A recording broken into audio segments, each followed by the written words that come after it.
Bienvenidos a la sesión IIT 23 de Iniciativa, Innovación y Transformación.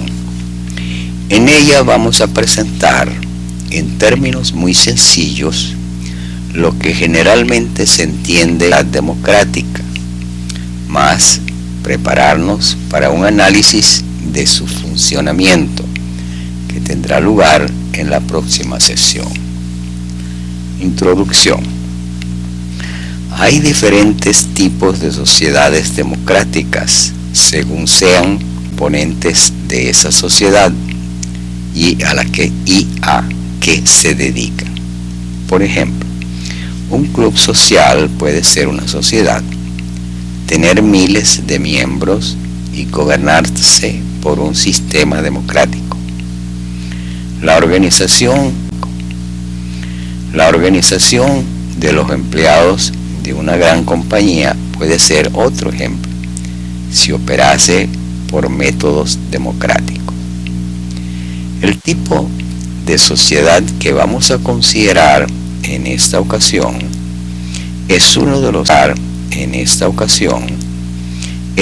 los tipos más complejos, como lo son las sociedades democráticas de países soberanos. Estas sociedades tienen una población y un territorio. Tiene un poco menos de 40 millones de habitantes. Debido al elevado número de miembros y de la complejidad de las actividades que caracterizan a las sociedades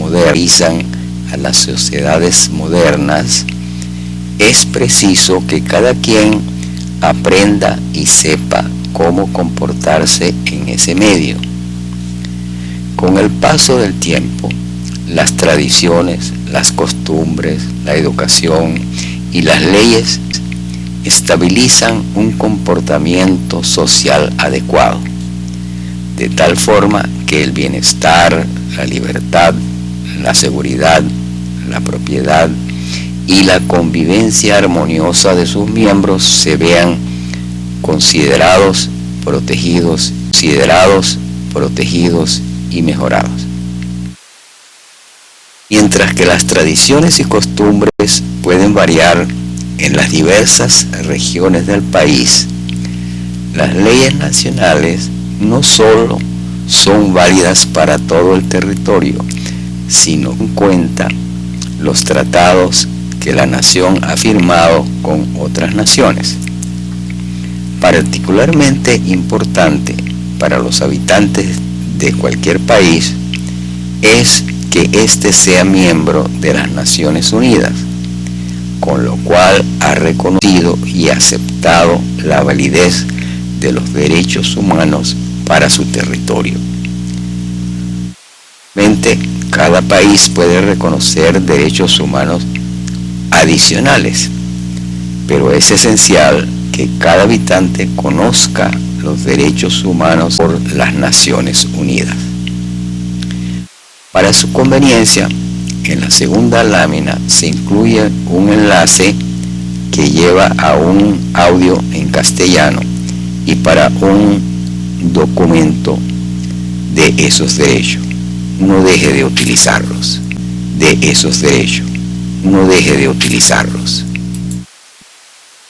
En cuanto a las leyes de un país, la Constitución Nacional vigente sirve para guiar a todas las otras leyes, ya que éstas no pueden estancia con la Constitución.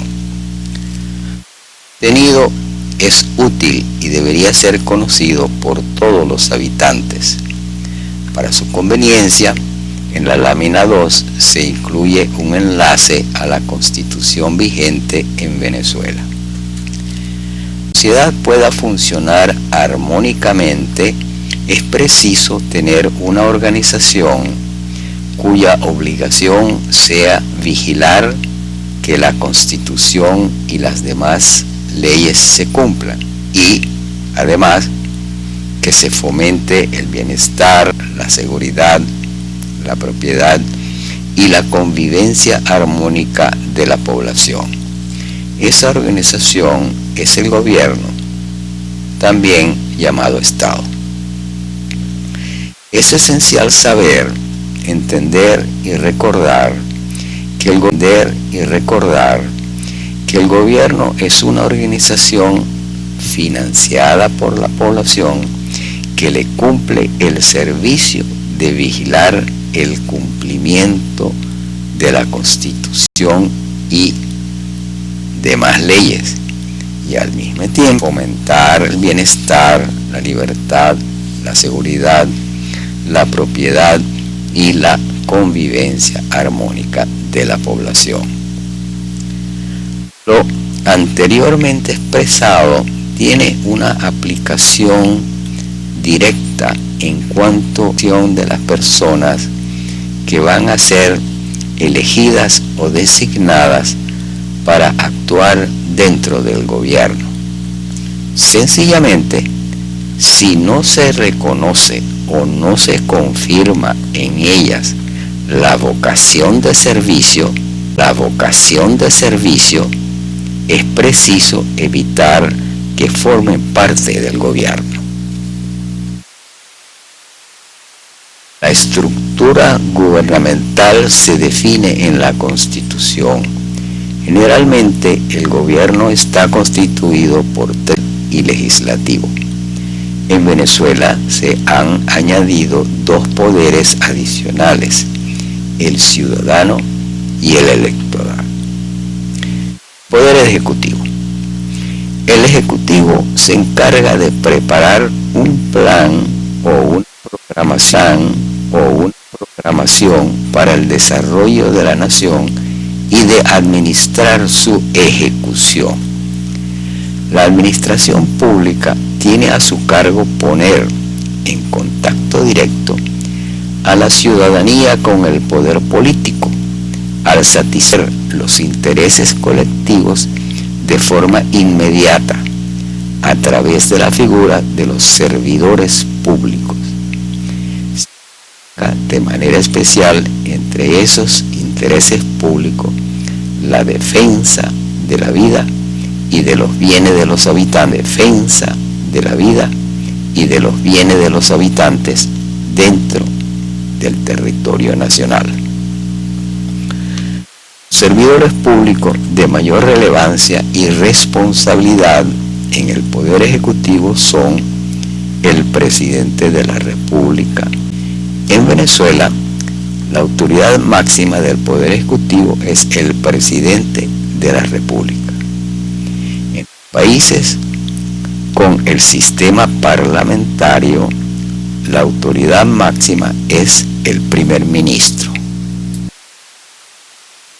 La Constitución vigente de Venezuela, en su artículo 232, describe de manera generalizada las actividades y responsabilidades del presidente.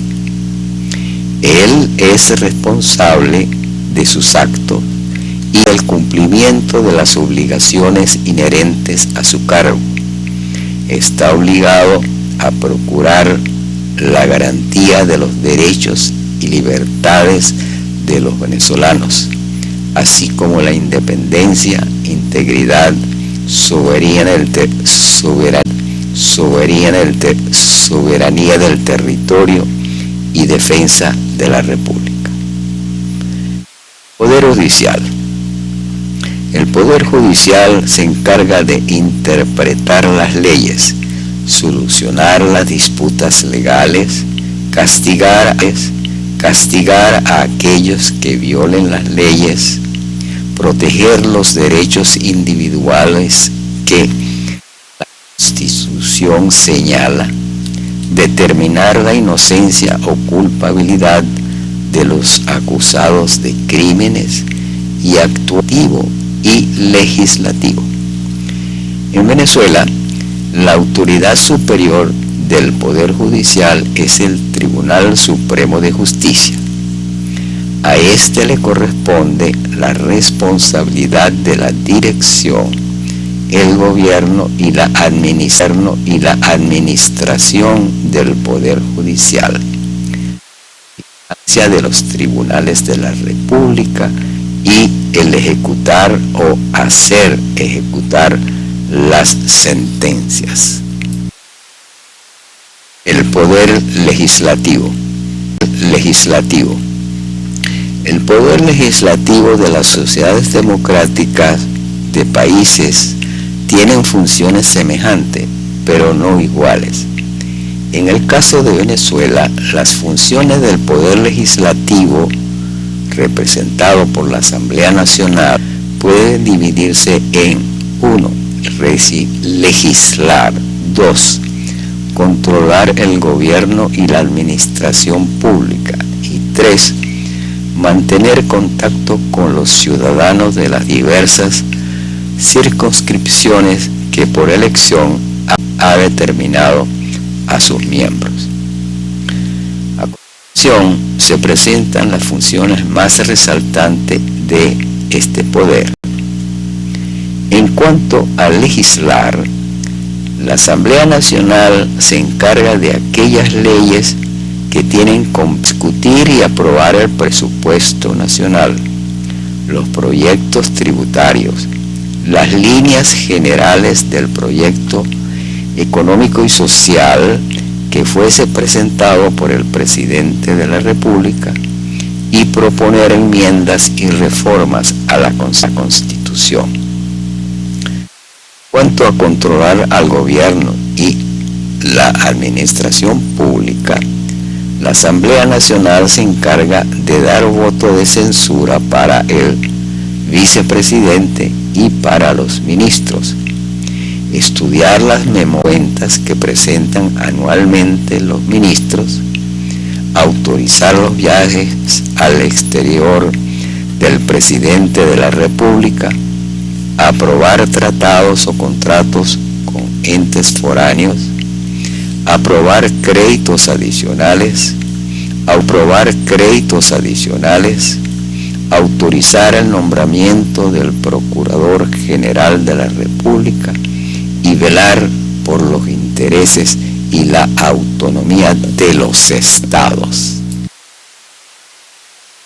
Cuanto a mantener contacto con los ciudadanos de las diversas circunscripciones, la Asamblea Nacional se encarga de organizar y promover la participación ciudadana en los asuntos de su competencia. Los diputados a la Asamblea Nacional, en beneficio de los intereses del pueblo y a mantener una vinculación permanente con sus electores, atendiendo sus opiniones y sugerencias y manteniéndolos informados acerca de su gestión y la de la Asamblea. Anualmente deben dar cuenta de su gestión a los electores de la circunscripción por la cual fueron elegidos. En cuanto a la iniciativa de las leyes, esta puede ser tomada por los electores en un número no menor del 0,1% de los inscritos en el registro electoral permanente. Esta fracción en Venezuela consiste de unos 25.000 electores. La función legislativa que corresponde a los estados y a los municipios es ejercida respectivamente por el Consejo Municipal. Poder ciudadano. El poder ciudadano se encarga de prevenir, investigar y sancionar los hechos que atenten contra la ética pública y la moral administrativa, de la legalidad en el uso del patrimonio público, el cumplimiento y la aplicación del principio de la legalidad en toda la actividad administrativa del Estado. promover la educación como proceso creador de la ciudadanía, la solidaridad, la libertad, la democracia, la responsabilidad social y el trabajo. El poder ciudadano es independiente y sus órganos gozan de autonomía funcional, financiera y administrativa. El poder es ejercido por el Consejo Moral Republicano, integrado por el Defensor del Pueblo, el Fiscal General de la República y el Contralor General de la República. Los órganos del poder ciudadano son la Defensoría del Pueblo, el Ministerio Público y la Contraloría General de la República. Uno de sus titulares actúa como presidente del Consejo. Diversas funciones y responsabilidades del poder ciudadano están distribuidas legalmente entre los tres componentes. Poder electoral. El poder electoral se encarga de reglamentar las leyes, la nulidad parcial o total de las elecciones, organizar, administrar, dirigir y vigilar todos los actos relativos a la elección de los cargos de representación popular de los poderes públicos, incluyendo a los referendos. Organizar las elecciones de sindicatos, gremios profesionales y organizaciones con fines políticos. Mantener, organizar, dirigir y supervisar el registro civil y electoral. Declarar la nulidad total o parcial de las elecciones. Determinar para las organizaciones con fines políticos sus autoridades legítimas y sus denominaciones provisionales, colores y símbolos. Garantizar la igualdad, confiabilidad, imparcialidad, transparencia y eficiencia de los procesos electorales. Existe un comité de elecciones electorales de candidatos a integrantes del Consejo Nacional Electoral que está integrado por representantes de los diferentes sectores de la sociedad de conformidad con lo que establezca la ley. Se ha constatado que varios artículos o contenidos que aparecen bajo el título quinto, capítulo quinto del Poder Electoral están en discordancia o son repeticiones de partes del artículo 3, capítulo 4 de los derechos políticos y del referendo. Como ejemplo de esto son los artículos 63, 65, 66, 67, 70 y 72 de la Constitución vigente. Esta discordancia es de tal magnitud que podría significar el irrespeto de derechos políticos fundamentales de la ciudadanía y causar su consecuente reacción social. Bases del funcionamiento de la sociedad democrática. Para analizar el funcionamiento de una sociedad democrática es preciso tener presente las sociedades de este tipo y sus componentes principales. Estos principios pueden resumirse en que todos sus miembros tienen los mismos derechos y las mismas responsabilidades. Los derechos pueden resumirse en seguridad personal, educación, participación cívica y política, igualdad ante la ley, libertad de desarrollo personal, acceso a atención médica, acceso a atención médica, movimiento dentro del territorio, expresión individual, igualdad de acceso a oportunidades económicas, sociales y participativas. Deberes pueden en defender los intereses de la nación, cumplir y acatar la Constitución y las leyes, para lo cual es necesario conocer por lo menos el texto de la Constitución. Pagar impuestos como contribución al financiamiento del servicio gubernamental, trabajar para atender a sus necesidades y obligaciones familiares y sociales, participar en la vida pública, civil y comunitaria, así como supervisar y pertinencia de las acciones gubernamentales. Los dos componentes de una sociedad democrática son el sector privado y el sector público. Este último ha sido ya delineado en la introducción y las descripciones de los poderes de la Constitución. El sector privado está constituido por la mayoría de los miembros de la población como individuos y por sus asociaciones sociales educativas, económicas, comerciales, políticas, académicas, legales, profesionales, étnicas, comunicacionales, deportivas, encuestadoras. Las ONG, que el diccionario de la Real Academia describe como organización de iniciativa social independiente de la administración pública que hace actividades humanitarias sin fines lucrativos, y puede haber otras.